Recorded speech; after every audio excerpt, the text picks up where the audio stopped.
Attorney, good afternoon po.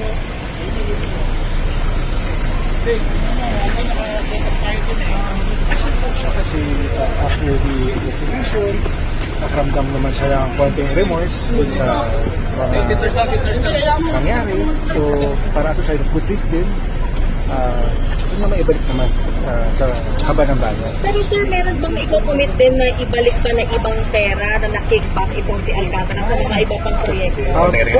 Kung ano na lang po ang nasagot ni Acting Secretary of Justice, ay yun na lang po muna amin pwede i-commit. Kamusta na po si Alcantara ngayon, sir? Maayos naman po siya.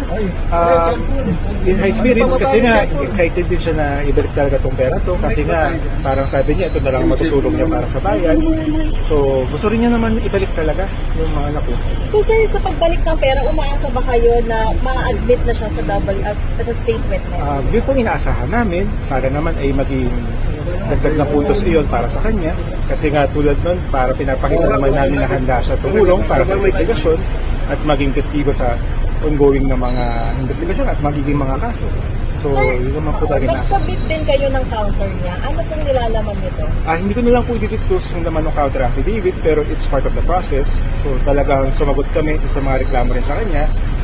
Depensa rin namin yung legal defenses at meron din kaming factual na mga discussions na we will just give it with the panel of prosecutors para i-resolve ba kung ano man ang magiging take nila dun sa defenses ni engineer. Sir, may iba na doubtful na parang maliit yung amount na 300 million. Dapat ba may madagdagan pa tong ibabalik na pera?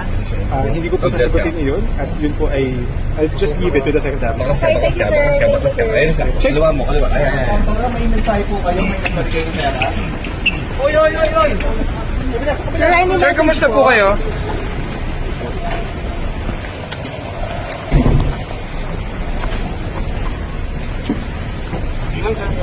Ayos na sa attorney.